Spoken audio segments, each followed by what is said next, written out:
कांग्रेस नेता जयराम रमेश ने अमेरिका से संबंधित एक रिपोर्ट का हवाला देते हुए केंद्र सरकार पर सवाल खड़े किए हैं।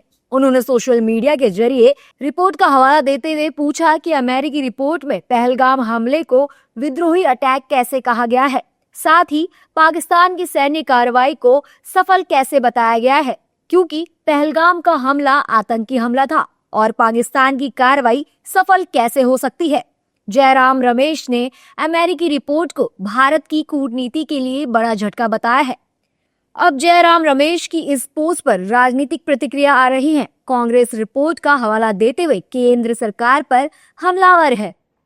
तो हम इस विदेश नीति पर भी सवाल बार बार उठाते रहे हैं कि आपने क्लीन चिट दी चीन को, वो आपके दुश्मन की मदद कर रहा है, फिर भी आप उसके आगे पीछे घूमने की कोशिश करते हैं। क्या है ये विदेश नीति?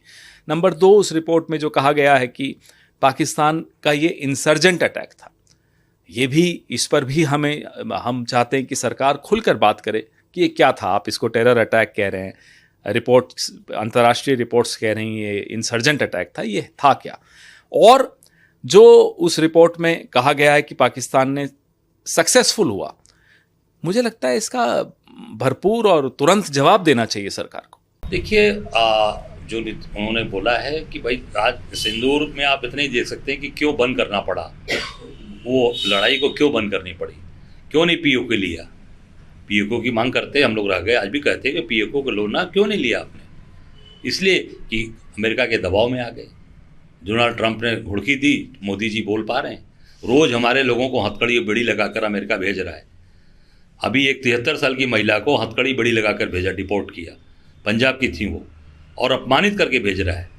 तो आप उसका जवाब नहीं दे पा रहे हैं। तो मुझे ये साबित होता है कि पूरी तरीके से अमेरिका के दबाव में हिंदुस्तान को अपने पूरी तरीके से दबाव में ले लिया और पूरी डोनाल्ड ट्रंप के सामने मोदी जी दंडवत है। बीजेपी कांग्रेस के इन सवालों पर भड़की हुई है और कांग्रेस की भाषा को पाकिस्तान की भाषा बता रही है।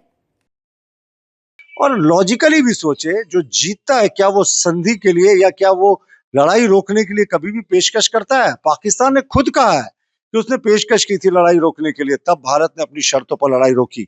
तो अब ये इंटरनेशनल कम्युनिटी को एक नया हथियार दे रहे हैं जयराम रमेश जैसे लोग कि अब वो बताए कि नहीं साहब, भारत हारा था, भारत जीता था और हमने करारी शिकस्त दी थी पाकिस्तान को।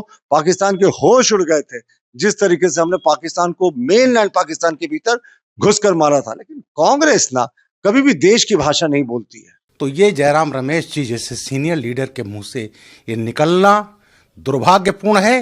ये किसी सीनियर संसदीय लीडर को ये चीजें नहीं बोलना चाहिए जिससे देश का नुकसान हो, और खासकर वो जिसकी तारीफ दुनिया कर रही है। हम लोग गए जापान, कोरिया में, उन्होंने हमारे प्रिसाइज अटैक की तारीफ की, दुनिया ने किया। सब जानते हैं क्या हुआ ऑपरेशन सिंदूर में। और जयराम रमेश और इनके नेता जो राहुल गांधी हैं, तो जब दुनिया में जाते हैं विदेश में, तो हमेशा भारत को नीचा दिखाने का काम करते हैं। और यही कारण है कि ये भारत कांग्रेस विहीन हो रही है। क्या इससे बिहार से सबक नहीं लेंगे? ऑपरेशन सिंदूर के बाद से विपक्ष लगातार ट्रंप के मुद्दे को लेकर केंद्र सरकार पर हमलावर है, जबकि संसद में पीएम मोदी साफ साफ कह चुके हैं कि भारत ने पाकिस्तान से सीज फायर किसी के भी कहने पर नहीं किया है। लेकिन विपक्ष अमेरिकी राष्ट्रपति ट्रंप के बयानों को लेकर सरकार के खिलाफ बार बार मोर्चा खोल रहा है।